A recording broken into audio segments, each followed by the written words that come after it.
Hello dear students, जय हिंद, वंदे मातरम। स्वागत है आप सभी का आपके अपने चैनल फिजिक्स टॉपर्स एकेडमी में। मैं हूं गौरव सिंह और आपके लिए लेकर आया हूं मैं नेक्स्ट वीडियो यानी कि लेक्चर नंबर 4। ठीक है, तो चलिए आइए शुरुआत करते हैं बिना देर किए हुए। चैनल को सब्सक्राइब कर लें सभी, अगर नहीं किया है किसी ने अभी तक तो। ठीक है, तो चलिए और वीडियो को लाइक कर देना भाई जरूर। देखिए, वैद्युत क्षेत्र हमारा नेक्स्ट टॉपिक है आज का। वैद्युत क्षेत्र क्या होता है? ठीक है, परिभाषा आपके सामने लिखी हुई है बोर्ड पर, लेकिन मैं आपको पहले समझा देता हूं कि वैद्युत क्षेत्र होता क्या है। ठीक है, देखिए जैसे कि हमने पिछले वीडियो में चार्ज के बारे में बताया था, यानी आवेश के बारे में बताया था, वैद्युत आवेश के बारे में हमने आपको बताया था। तो आवेश हो गया, ठीक है। तो आवेश का अपना क्या होता है? प्रभाव होता है कुछ दूर तक। आवेश के चारों ओर क्या होता है? उस आवेश का अपना एक प्रभाव होता है। ठीक है, और उसी चीज को बोलते हैं वैद्युत क्षेत्र। समझ में आया? यानी किसी आवेश के चारों ओर का वह क्षेत्र जहां तक उसका प्रभाव पाया जाता है उसको वैद्युत क्षेत्र कहते हैं। सही है, समझ में आ गया। अब देखिए वैद्युत क्षेत्र का पता कैसे चलेगा कि कहां तक है वैद्युत क्षेत्र? ठीक है, वैद्युत क्षेत्र का पता ऐसे चलेगा कि जैसे सपोज कीजिए हमने एक और परीक्षण धनावेश ले लिया, हमने परीक्षण आवेश ले लिया एक और। ठीक है, अब उसको हम क्या कर रहे हैं?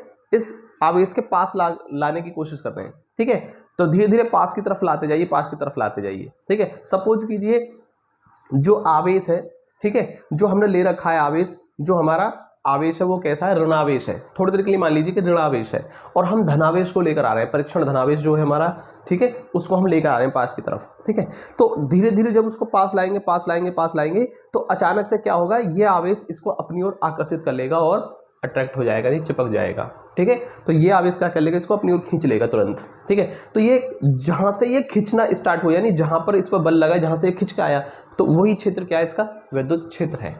ठीक है, तो वही हो गया इसका वैद्युत क्षेत्र। यानी कहने का मतलब क्या हुआ? वो जो आवेश था इसके वैद्युत क्षेत्र में आ गया, और जैसे वैद्युत क्षेत्र में आ गया इसने क्या करा?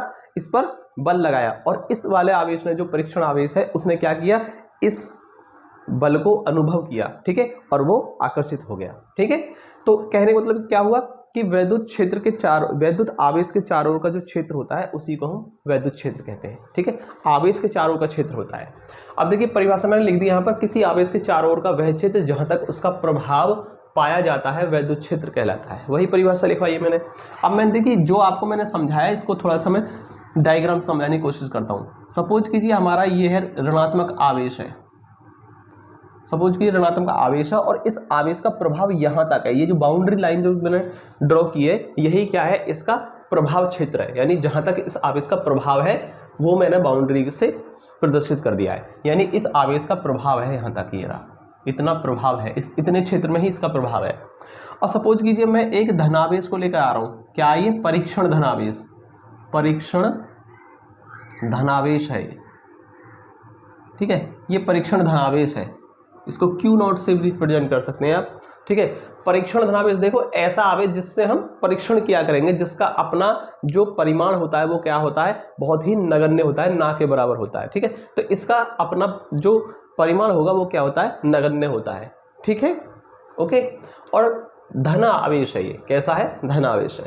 अब देखिए जैसे मैं इसको यहाँ पास की तरफ लेकर आऊँ, जैसे ये आवेश है यहाँ रखा, क्योंकि इसके प्रभाव क्षेत्र से बाहर है तो ये इस पर कोई भी बल नहीं लगाएगा, अर्थात ये वाला आवेश इसके वैद्युत बल को अनुभव नहीं करेगा। ठीक है, ये कोई भी बल अनुभव नहीं करेगा। और जैसे हम इसको पास लाए, तो सपोज कीजिए यहाँ लाए, तो तब भी ये आवेश, ठीक है, इसके कारण बल को अनुभव नहीं करेगा, क्योंकि अब भी क्या है? ये प्रभाव क्षेत्र से बाहर है, इस पर इसका कोई प्रभाव नहीं है। और जैसे हम इसके बाउंड्री के पास लाए, यानी ये बाउंड्री पर आ गया, बाउंड्री के अंदर रख दिया हमने आवेश, तो तुरंत ये क्या आ गया? ये आवेश इसके प्रभाव क्षेत्र में आ गया। तो ये आवेश, हम जानते हैं एक आवेश दूसरे आवेश पर क्या लगाता है? आकर्षण या प्रतिकर्षण। तो जैसे मैंने यहाँ पर लिखा है कि ये ऋणावेश और ये धनावेश, तो ये ऋणावेश क्या करेगा? इस पर आकर्षण का बल लगाएगा, क्योंकि कैसे हो गए? विजातीय आवेश हो गए। ठीक है, वहीं अगर सपोज कीजिए ये ऋणावेश होता, ये ऋणावेश होता, तो ये दोनों कैसे हो जाते? सजाते, तो ये प्रतिकर्षण का बल लगाते। ठीक है, और सपोज कीजिए दोनों धन आवेश होते तो भी ये प्रतिकर्षण का बल लगता। मैंने एक आवेश को ऋण लिया है, एक को धन लिया है, तो ये क्या करेंगे? आपस में आकर्षण का बल अनुभव करेंगे। ठीक है, ओके। तो कहने का मतलब क्या हुआ कि किसी आवेश के चारों का जो क्षेत्र है ये, ठीक है, यहां तक क्या है? इसका प्रभाव है, तो इसी को कहेंगे हम इसका वैद्युत क्षेत्र। ठीक है, और वैद्युत क्षेत्र के अंदर किसी भी अन्य आवेश को जब हम रखते हैं तो वह आवेश क्या करता है? एक बल का अनुभव करने लगता है, जैसा कि हमने यहाँ पर दिखाया। ठीक है, तो आई थिंक आपको समझ में आएगा होगा। मैंने आपको डायग्राम से समझाने की भी कोशिश की है। सही है। तो वैद्युत क्षेत्र समझ में आया। अब देखिए वैद्युत क्षेत्र के बाद जो अगला टॉपिक आता है वो आता है हमारा वैद्युत बल रेखाएं। क्या आता है? वैद्युत बल रेखाएं।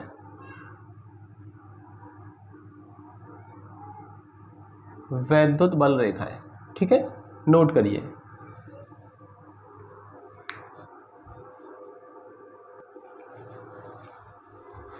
ठीक है, देखिए मैंने स्क्रीन पर, यहाँ स्क्रीन पर देखें, मैंने आपको वैद्युत बल रेखाओं की डेफिनेशन लिख दी है कि वैद्युत बल रेखाएं किसी वैद्युत क्षेत्र में खींची गई वह काल्पनिक व निष्कोण वक्र होती हैं जिन पर कोई स्वतंत्र परीक्षण धनावेश गति कर सकता है।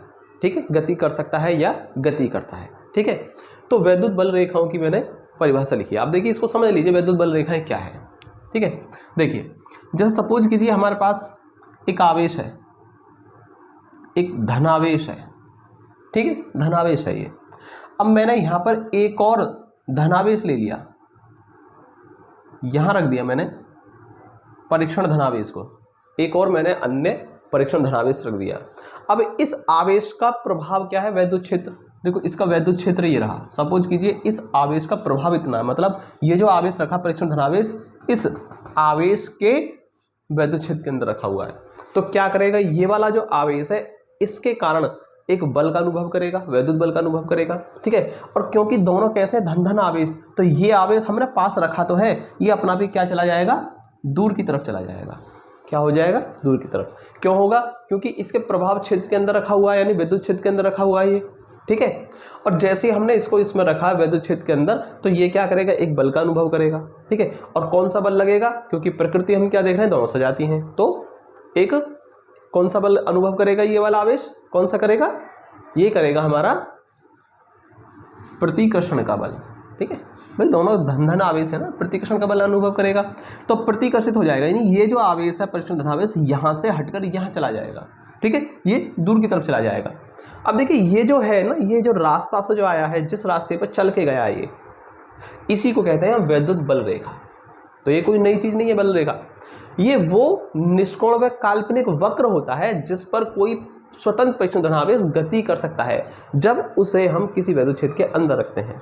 ठीक है, तो इस रास्ते से चल के गया नहीं, इस रास्ते से चलकर गया है, तो इस रास्ते को ही कहेंगे वैद्युत बल रेखा। और देखिए मैंने साफ साफ लिखा है यहाँ पर, वैद्युत बल रेखा किसी क्षेत्र में खींच गई है काल्पनिक। ये हमारी एक कल्पना है कि इस रास्ते से, भाई देखो रास्ता कभी दिख तो नहीं सकता, यानी वैद्युत बल रेखाएं पहली बात तो हम जो शो कर रहे हैं ना, कभी ये शो नहीं हो सकती।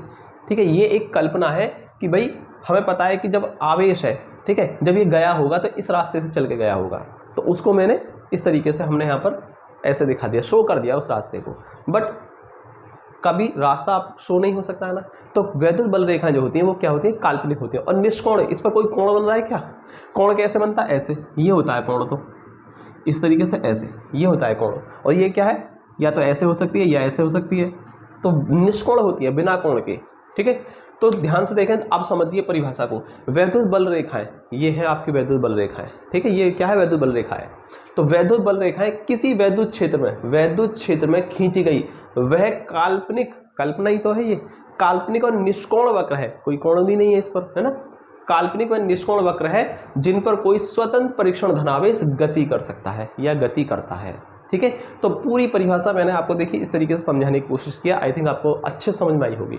ठीक है, तो ये वैद्युत बल रेखाएं होगी। अब देखिए इसके बाद वैद्युत बल रेखाओं के कुछ गुण होते हैं, वैद्युत बल रेखाओं के कुछ गुण होते हैं, तो मैं अभी आपको एक एक करके इसके सारे गुण समझा देता हूँ। इंपॉर्टेंट है, ध्यान रखना, वैद्युत बल रेखाओं के गुण भी क्या होते हैं? इंपॉर्टेंट होते हैं बोर्ड के लिए। ठीक है, तो आप इनको भी अच्छे समझ लेना और नोट्स बनाते चलिए साथ साथ, कोई दिक्कत नहीं है। ठीक है, चलिए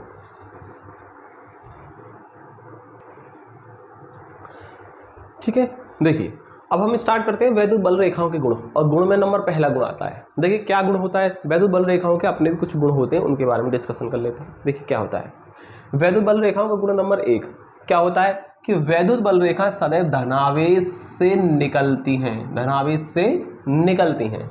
अगर मान लीजिए स्वतंत्र धनावेश है, स्वतंत्र धनावेश मतलब कह सकते हैं एकल धनावेश या स्वतंत्र धनावेश। ठीक है, यानी इसके आसपास कोई दूसरा आवेश नहीं है।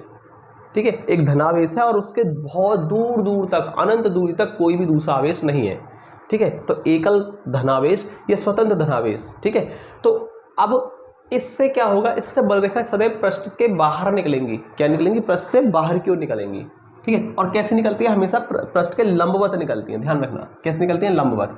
यानी वैद्युत बल रेखाएं सदैव धनावेश से प्रारंभ होकर, ठीक है, अनंत तक जाती है। कहाँ तक जाती है? अनंत तक। तो इस तरीके से निकलेंगी। तो धनावेश से हमेशा ये बाहर की ओर निकलती हैं और कहाँ तक जाती हैं? अनंत तक जाती है, अनंत तक। क्योंकि अनंत दूरी तक कोई दूसरा आवेश नहीं है ना, तो ये डिस्टर्ब होंगी नहीं किसी से, तो ये सीधे चलते चले जाएंगे और अनंत दूरी तक चलते चले जाएंगे। ठीक है, तो वैद्युत बल रेखाएं सदैव धनावेश से पृष्ठ के लंबवत निकलती हैं, ओके, बाहर की ओर निकलती हैं और अनंत तक चली जाती हैं। ठीक है, तो ये धनावेश है। ठीक है, ठीक इसका उल्टा अगर हम माने ऋणावेश होगा तो क्या होगा? मान लीजिए ऋणावेश है।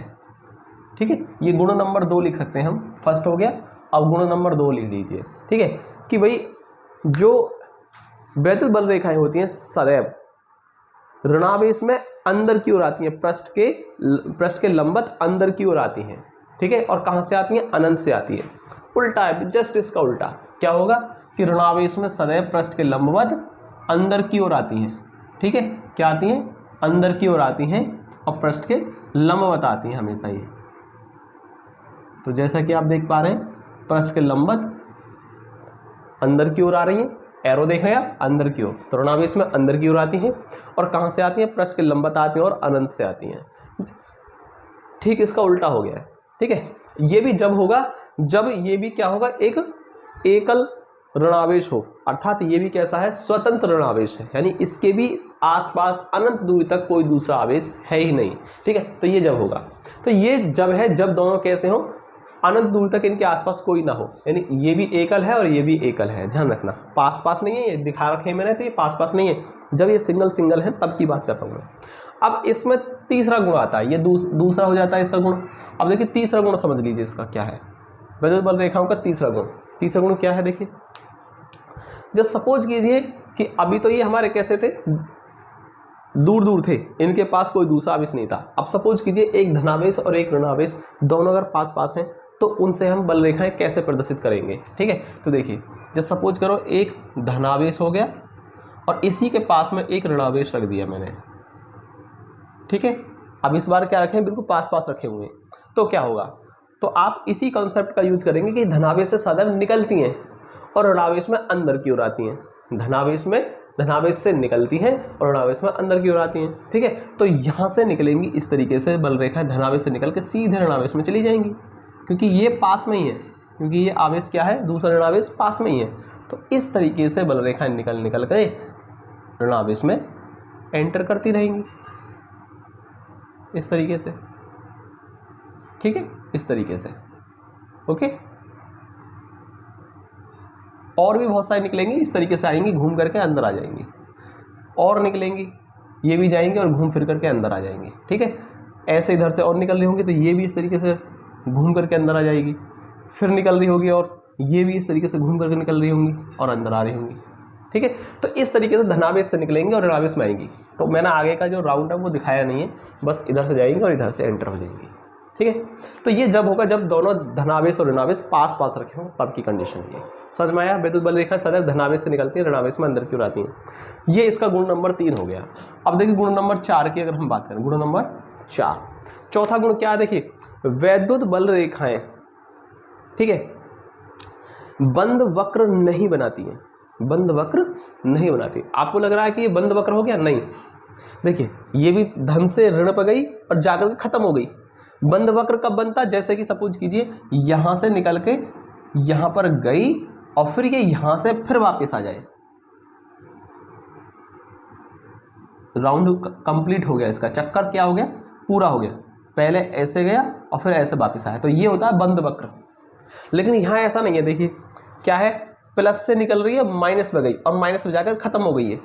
ठीक है, अब ये वो नहीं है। देखिए एरो, देखिए इसका एरो इधर को ही है, जैसा इधर को है, जैसा एरो इधर इसका है, ठीक वैसा ही एरो इसका है। तो दोनों की दिशाएं क्या है?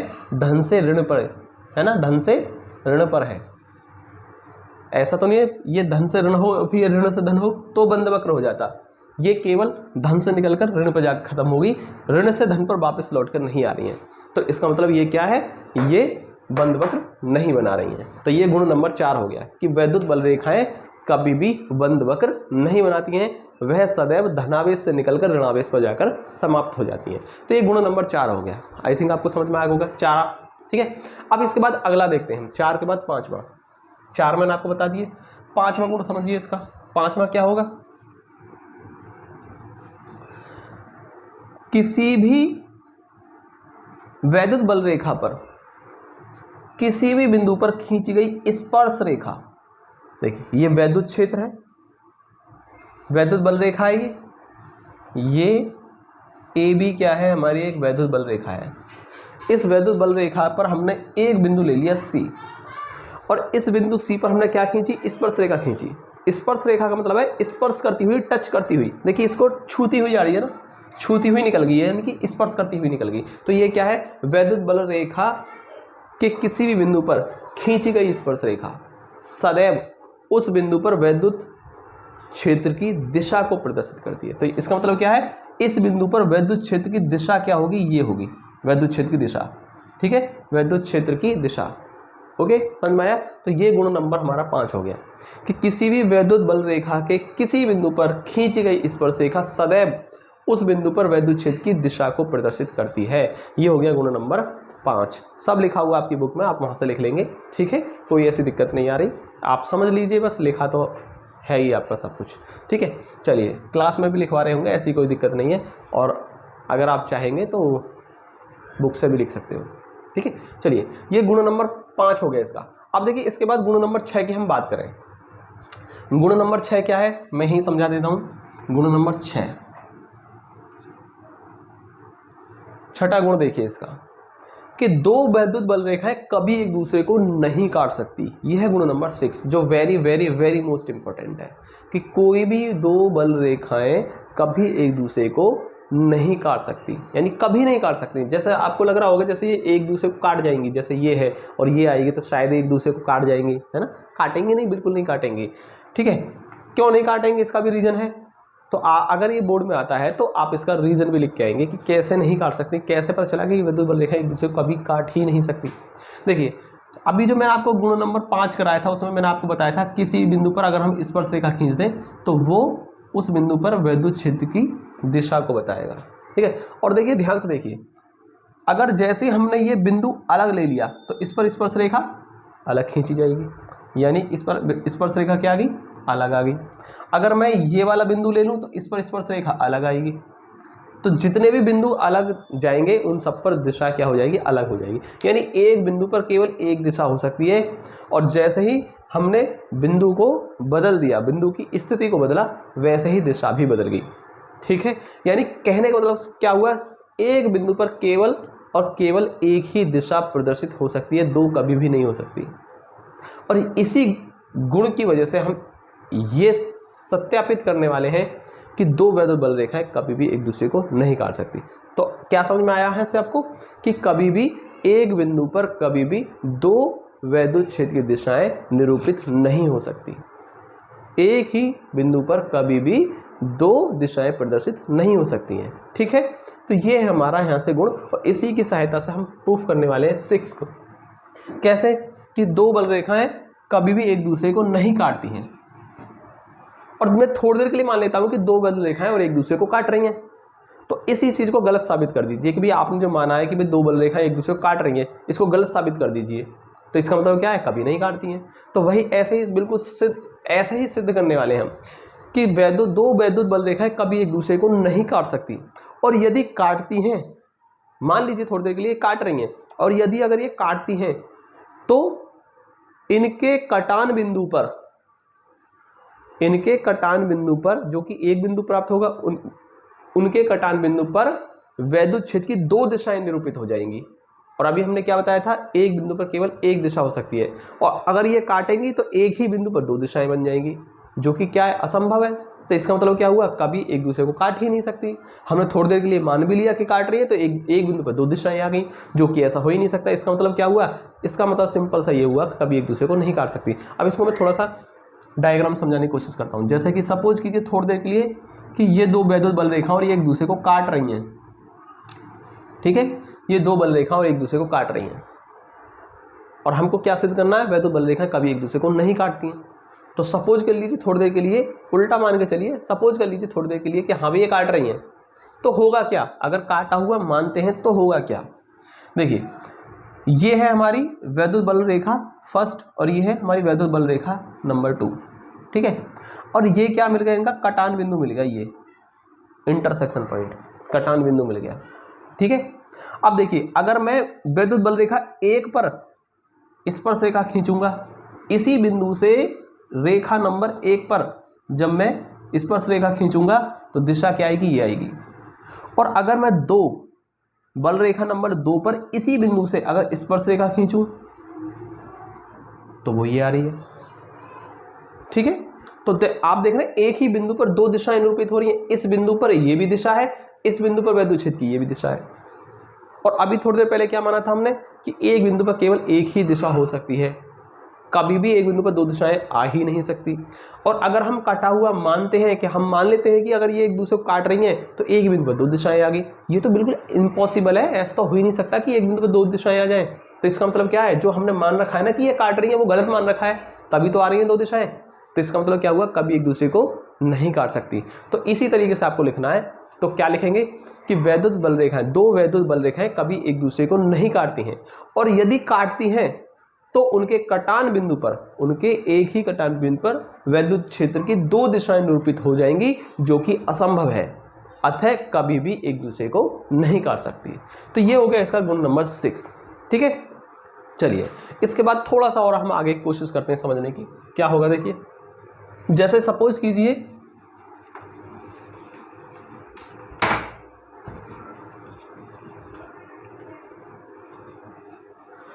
मैंने यहां पर एक धनावेश और एक ऋणावेश लिया था। आपके दिमाग में यह भी आ रहा होगा कि सर अगर दोनों धन धन आवेश होंगे तो क्या होगा। अब क्या होगा, तो देखिए क्या होगा, धनावेश से सदैव निकलती है ना, ये भी धनावेश, तो इससे भी बाहर की ओर निकलेंगी बल रेखाएं। तो धनावेश से सदैव बाहर की ओर निकलती है, जैसे कि ये रही, बाहर की ओर दिखाएंगे हमेशा, धनावेश से सदैव बाहर की ओर निकलती हैं इस तरीके से। तो इससे भी क्या होंगी, बल रेखाएं बाहर की ओर ही निकलेंगी, ठीक है। अब देखिए इधर क्या होगा, इधर बल रेखा ऐसे जाएगी, लेकिन बल रेखाएं भाई धनावेश, धनावेश में क्या होगा, प्रतिकर्षण। तो जब आवेश आवेश में प्रतिकर्षण होगा तो इनकी बल रेखाओं में भी क्या होगा, प्रतिकर्षण ही होगा। तो इसके कारण बल रेखा इधर को नहीं जाएगी, इसके कारण बल रेखा इधर को नहीं आएगी। तो ये आएंगे ऐसे, लेकिन जैसे ही पास आएंगे या आपस में मुड़ जाएंगी, यानी ये ऐसे निकल जाएगी, मुड़ करके ये ऐसे निकल जाएगी, क्योंकि पास तो आएंगी नहीं, प्रतिकर्षित करेंगे ना। ऐसे ही इधर से बल रेखा इधर आने की कोशिश करेगी और इधर से आने की, इससे निकलकर इधर को आने की कोशिश करेगी, ठीक है। तो ये क्या हो जाएंगी, पास पास नहीं आएंगे, क्योंकि ये भी एक दूसरे को क्या करेंगी, प्रतिकर्षित ही। ये पास नहीं आएंगी, पास आएंगे लेकिन ऐसे मुड़ जाएंगी, ठीक है। पास आने की कोशिश करेंगे लेकिन मुड़ जाएंगी, क्यों, क्योंकि बल रेखाएं सदैव क्या करती हैं, एक दूसरे को प्रतिकर्षित करेंगी अगर समान आवेशों से निकल रही हैं तो, ठीक है। तो दोनों धन धन आवेश होंगे तो कुछ इस तरीके से बल रेखाएं आएंगी, समझ में आया। अब इसका उल्टा भी हो सकता है कि अगर सपोज कीजिए दोनों ऋण ऋण आवेश होंगे तो क्या होगा, जैसे कि हाँ दोनों ऋण ऋण आवेश होगा तो बल रेखाएं किस तरीके से प्रदर्शित होंगी, दोनों ऋण आवेश और पास पास रखें, बिल्कुल ठीक इसी के जैसा बना लीजिए आप, लेकिन हम एरो की डायरेक्शन क्या कर देंगे, चेंज कर देंगे, अपोजिट कर देंगे। क्यों, क्योंकि धनावेश से बाहर निकलती है और ऋणावेश में अंदर की ओर आती है। तो जो एरो है ना ये ऊपर की ओर, इनको अंदर की ओर दिखा दीजिए, बिल्कुल बाकी सेम टू सेम यही रहेगा। तो ये इस तरीके से हो जाएगा, ये रहा। तो दोनों ऋणावेश होंगे तो बल रेखाएं कुछ इस तरीके से होंगी, ठीक है। तो ये ऐसे आएंगी,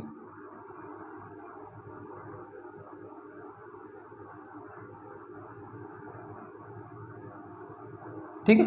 तो इस तरीके से होगा, समझ में आ रहा है। और चाहो तो और भी दिखा सकते हो आप, ऐसी कोई दिक्कत नहीं है। ऐसे ये काटा हुआ नहीं दिखाएंगे बस आप, क्योंकि काटती तो है ही ना, अभी प्रूफ किया हमने इस तरीके से, ठीक है। इनमें भी चाहे तो और दिखा सकते हैं आप इस तरीके से,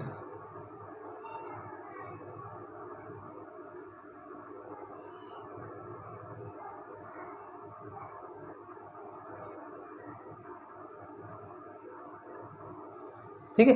तो ये इस तरीके से होगा। तो ये हो गया आपके वैद्युत बल रेखाएं और उनके गुण। आई थिंक आपकी तरह समझ में आया होगा। तो आज की वीडियो हम सिर्फ इतना ही रहने देते हैं। वैद्युत क्षेत्र हो गया, वैद्युत बल रेखाएं और उसके गुण हो गए, ठीक है। इसके आगे की वीडियो में नेक्स्ट टॉपिक हम लेकर आएंगे। तब तक के लिए जय हिंद, वंदे मातरम।